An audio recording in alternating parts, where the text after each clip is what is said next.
2011 में हुई पिछली जनगणना के 16 साल बाद सरकार ने भारत की 16वीं जनगणना 2027 में कराने के लिए सोमवार को अधिसूचना जारी की, जिसमें जाति गणना भी शामिल होगी। अधिसूचना में कहा गया है कि लद्दाख जैसे बर्फीले क्षेत्रों में जनगणना 1 अक्टूबर 2026 की संदर्भ तिथि और देश के बाकी हिस्सों में 1 मार्च 2027 की संदर्भ तिथि में की जाएगी। इसमें कहा गया, उक्त जनगणना के लिए केंद्र शासित प्रदेश लद्दाख और केंद्र शासित प्रदेश जम्मू कश्मीर और हिमाचल प्रदेश और उत्तराखंड की बर्फबारी वाले क्षेत्रों के अलावा बाकी राज्यों के लिए संदर्भ तिथि 1 मार्च 2027 को 12 बजे होगी। इसमें कहा गया, लद्दाख और केंद्र शासित प्रदेश जम्मू कश्मीर और हिमाचल प्रदेश और उत्तराखंड राज्यों के बर्फ से ढके क्षेत्रों के लिए संदर्भ तिथि 1 अक्टूबर 2026 को 12 बजे होगी। देश भर से जनसंख्या संबंधी आंकड़े उपलब्ध कराने का ये विशाल कार्य लगभग 34 लाख गणनाकर्ताओं और पर्यवेक्षकों और डिजिटल उपकरणों से लैस लगभग 1.3 लाख जनगणना कर्मियों द्वारा किया जाएगा। इस पर सरकार के 13,000 करोड़ रुपए खर्च होने की संभावना है।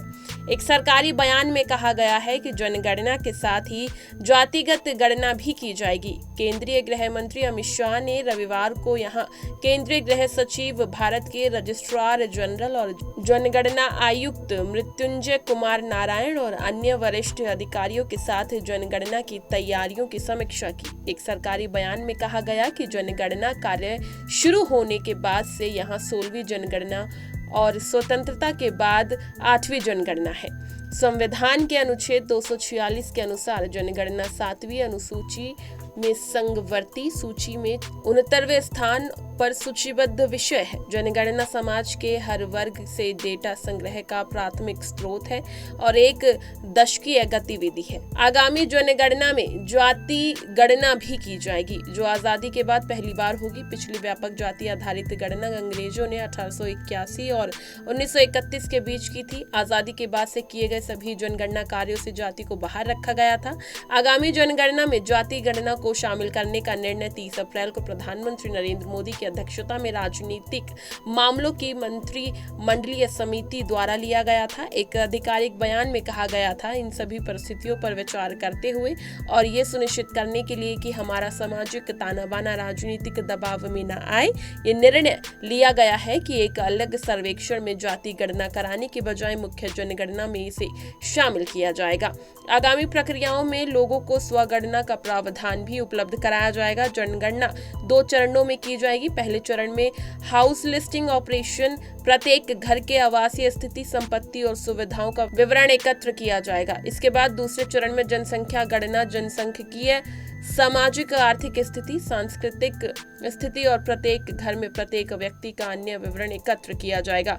संग्रहण, परीक्षण और भंडारण के समय डेटा सुरक्षित सुनिश्चित करने के लिए बहुत सख्त डेटा सुरक्षा उपाय लागू किए जाएंगे।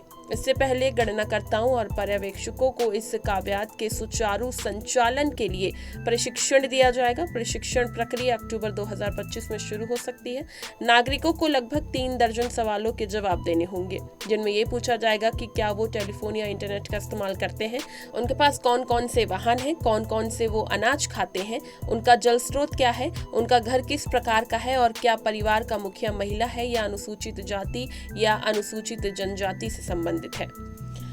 इस खबर पर आपकी क्या प्रतिक्रिया है, हमें कमेंट सेक्शन में जरूर बताएं और इसी तरह की तमाम खबरों को जानने के लिए बने रहिए हमारे साथ और देखते रहिए punjabkesari.com।